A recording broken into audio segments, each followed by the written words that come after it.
Welcome into the show. My name is Jack Sperry. Today I am breaking down the top 10 offensive tackle prospects in the NFL draft. I have done the homework. I have gone over the scouting reports. I have watched the film.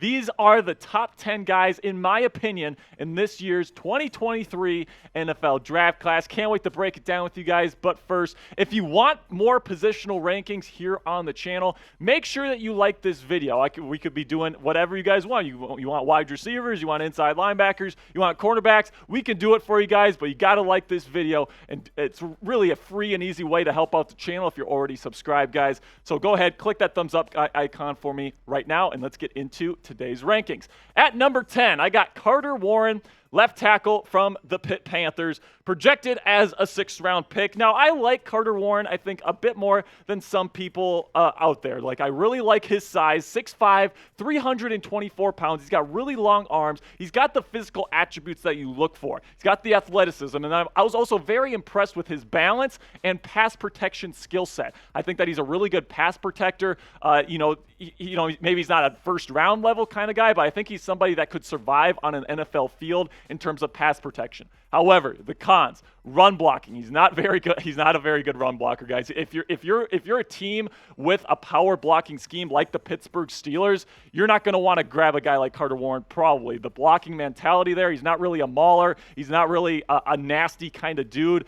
He's got a big body, but he doesn't really use it the way that he probably could. He also has quite a few holding penalties, which is obviously a concern, which obviously drives down his draft value. And also, he had a torn meniscus last year, had surgery, so he has those concerns. It was season ending too, so that's not great. His scheme fit, probably a zone blocking scheme and pass heavy because he's more of a pass protecting tackle. But at the end of the day, I think his projection for him is going to be depth. He's going to be a good depth tackle for you right away, and he's got some starter potential, especially if you're a team that's really pass heavy, that has lots of zone blocking schemes. I think this guy could fit for you, and he could potentially even blossom into a starter for you down the road. Number 9 on my list, Connor Galvin from Baylor, projected 5th-round pick. Connor Galvin's just straight up solid. Okay, so his pros: hand placement, balance.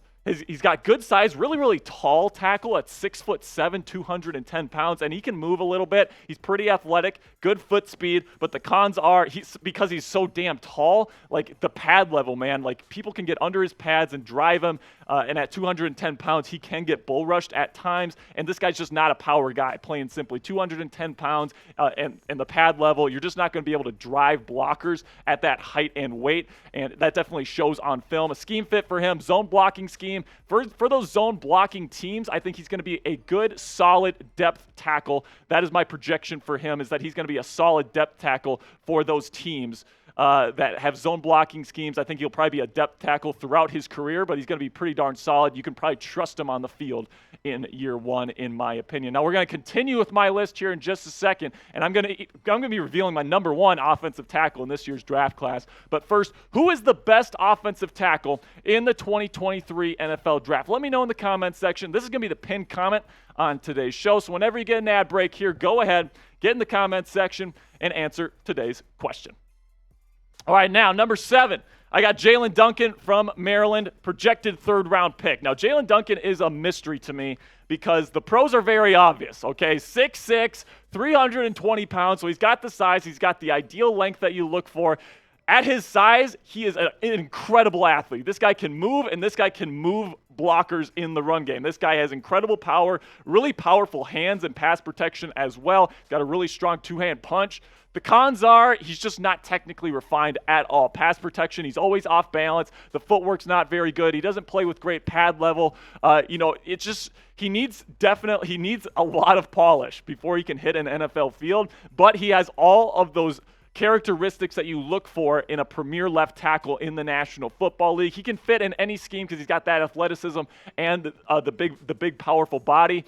So to me, his projection is boom or bust. You're drafting him as somebody that you're going to have to develop, and he's either going to become a really, really good left tackle in the National Football League, or he's going to fizzle out. He's never going to develop. So in just a second, we're going to continue this list. But first, let's have a word or let's talk about these awesome new draft hats here from the Pittsburgh Steelers. The official NFL draft hats have been released, okay? And I mean, I'm loving this new color. I mean, with the gray and the gold lettering, I think they're way better than last year, guys. And right now, these things, I gotta tell you, these things sell out quick. And they're on sale right now, guys. They are running out. We're running out of stock right now, to be honest with you guys. So if you guys want to get your Steelers draft hat, you want to wear the same stuff that the 2023 draft class for the Pittsburgh Steelers is wearing, you got to go chatsports.com/Steelers draft hat and get yours before they're all gone. Number 6 on my list. Number 7 on my list. Sorry. Matthew Bergeron from Syracuse. Projected third-round pick, and I like Matthew Bergeron. I think that he's a good player. I think that he's a very solid player that, there's not many, ugly reps on film. He's got good size at 6'5", 322 pounds. He's a good athlete. He actually picks up stunts extremely well, at an NFL level already, which is a big plus in my book. And he plays with really good balance too, guys. He's really good in his pass sets, good pass protector in my opinion. But the big thing with him is that he's going to be a zone blocking corner through and through. He does not have the blocking mentality to really be a power guy. He's not a mauler whatsoever. He does have some holding penalties. If he gets beat, instead of just letting the guy go, he will usually hold, which is definitely a concern as well. And then as well as some of these other bigger offensive tackles, his pad level is just not that great. And his arm length isn't exactly what you look for either. So some people think he might have to kick in to guard as well. My projection for him is that he's going to be solid depth for you right away, and then he could potentially move to a starting role if you're a zone blocking team. I think he's got good balance. I think he's a solid player, probably a third-round guy in my opinion. Then you got number 6 here. I got Darnell Wright. Now, some people are projecting him as a first-round guy. I have him projected as a high second-round guy. Just because this is such an important position, he might end up going round 1. But you look at a guy like Darnell Wright, extremely powerful offensive tackle prospect. Maybe the most powerful guy in this class, except for the guy just in front of Darnell. 6'6", 342 pounds, man. He is athletic. He's got good length. But the cons are he doesn't have great balance in his pass sets. He did show some really nice balance at the Senior Bowl, which is definitely a good thing. But on tape, he definitely has some balance issues. And then also he played right tackle. He had all of his success at Tennessee at right tackle. Really struggled at left tackle when he was playing there. And, if he's not going to be a left tackle in the National Football League, right tackle is inherently a less valuable position. So that might drive down his value just a little bit. But, man, in a power blocking scheme, this guy's going to be extremely valuable as either a tackle or a guard. He's a day 1 starter, in my opinion, at either right tackle or offensive guard. Maybe he can move over to left tackle, but there's definitely a question mark for me when it comes to that. Then now we're moving into the top 5 here. We're getting the heavy hitters here. Dawand Jones, right tackle from Ohio State. I have him also projected as a second-round pick. This guy is the Mount Everest of human beings, man. This guy is the tallest mountain that there is. 6'8", pretty much 360 pounds. He broke the record for wingspan, so he's got the length that you're looking for. No question about that. He's actually a really smart player. Some people think that he's kind of a brute just because he's so damn big. But, man, he can pick up stunts relatively well, and the power is just incredible, of course. Now, the cons are the foot speed. It's non-existent. If you're that big and that tall, the foot speed's just not going to be there. So sometimes he'll pick up those twists and stunts, but he's not fast enough to recover from those. That might be something that NFL defensive coordinators take advantage of, the balance. And then, of course, again, he's not a left tackle. He played right tackle his entire time there at Ohio State. I'm not sure if he can make that transition over to left tackle. And because of his size and his run blocking ability, I think he's more of a right tackle anyway. So it's less valuable than some of the left tackle prospects we're going to be talking about here in just a little bit. He's a power blocker through and through. So for a team like the Pittsburgh Steelers, Dawand Jones would be a great fit for what they're trying to do with their nasty new power run scheme. Now, go ahead right now, before I reveal the top 4 guys that I think are going to be really good left tackle prospects in the NFL, go ahead and follow me on Twitter right now at Jack_Sperry for more NFL draft analysis. I'm going to be putting a bunch of draft stuff up on my Twitter here over the next couple of weeks. So if you want that additional content, go ahead, go to at Jack_Sperry on Twitter and give me a follow. And plus, I'll give you a shout out on Steelers Talk Live next week. Now we're getting to the top 4 here. Anton Harrison from Oklahoma, I have projected as a first-round pick. Now, there's going to be some teams that don't like Anton Harrison. I think that he's a zone blocking guy through and through. I think the Jets might really like this guy. He's got good size at 6'4", 315 pounds. He's got the length you look for. He is a great athlete for his size. He's got great balance in pass protection, hand placements on point, and just overall as a pass protector, he reminds me a lot of Charles Cross, who came out last year and was a fantastic product for the Seattle Seahawks. I think Charles Cross was a little bit better than Anton Harrison, but I think that Harrison is in that same category. The cons, however, he's not going to be a power blocking guy. He doesn't have that in him. He doesn't have that power, that play strength. He doesn't play with good pad level when he's run blocking.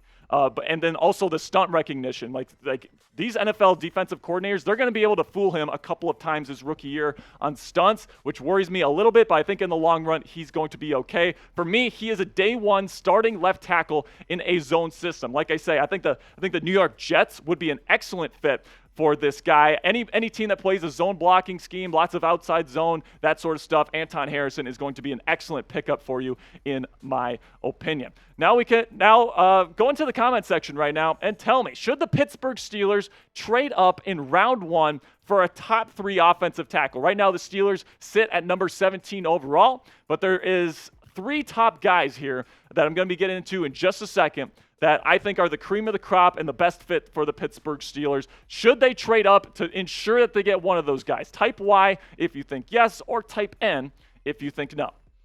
Number 3 on my list is Broderick Jones. Now, Broderick Jones might be the best fit for the Pittsburgh Steelers, but I have him at number 3. So here's why. The cons for him, hand placement and balance and pass protection. Now, he didn't allow a sack in the SEC last season. Now, the production's definitely there, but when I watch his film, the hand placement is definitely going to get him in trouble if he doesn't improve in the NFL. Same thing with the balance. He can his footwork can get a bit sloppy, but the pros, man, 6'4", 311 pounds. His lower half is built like a sequoia tree. It's not going anywhere. You cannot bull rush this guy. He's got the length you look for. He's a 5-star athlete coming out of high school. He's probably the best run blocking tackle in this year's draft class, at least in my opinion, and he can fit any scheme, and he especially fits that power run blocking scheme that the Pittsburgh Steelers are implementing. For me, he is a day one starting left tackle, no doubt about it, and if I could actually probably even have my choice of guys for the Steelers to take, I would probably take Broderick Jones.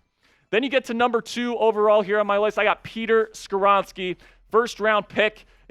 Many people think that he's the number 1 guy, and for good reason. This guy is a technician. The balance, the hand placement, the pass protection skill set is maybe some of the best I've ever seen. Now the con on him is going to be length. Now, some people think he's going to be a guard, but no matter what, man, he is going to be one hell of a player in the National Football League, whether it be on the inside, whether it be on the outside. The play strength is just okay.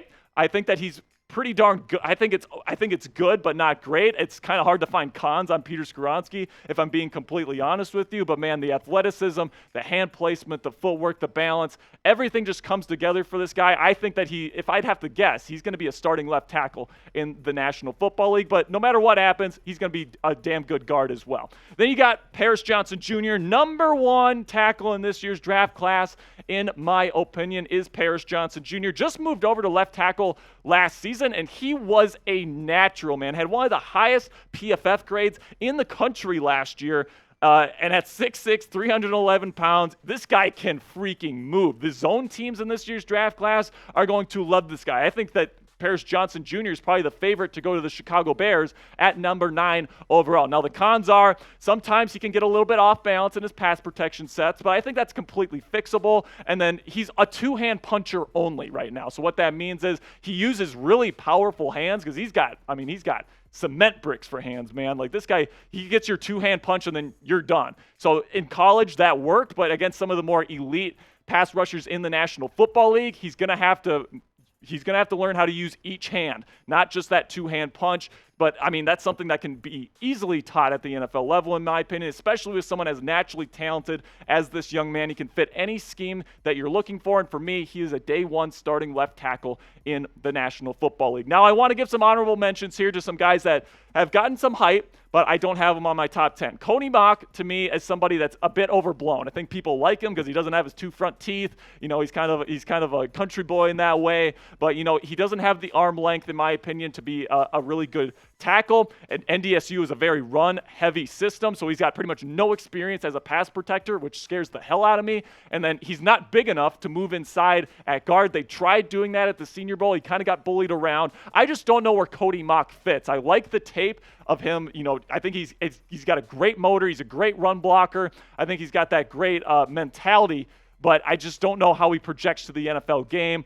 Thus, I have him outside my list. Blake Freeland, another guy that maybe some zone teams might like. He's a pretty decent athlete, but the body is just not great. I don't think he's distributed nicely in terms of his muscle mass. I just think that he's not a great player. He doesn't play with great technique either. I just don't think that's great. Ryan Hayes and Tyler Steen as well, Alabama, Michigan, some other guys that are getting some hype. Let's go ahead right now and get into the comment section and grade my 2023 NFL Draft offensive tackle rankings, A, B, C, D, or F. Let me know what you guys think in the comment section. That's going to do it for today's show. Make sure you click that subscribe button right now for daily Steelers news and rumors content. That's going to be it for me, Yinzers. I'll see you guys tomorrow. Peace.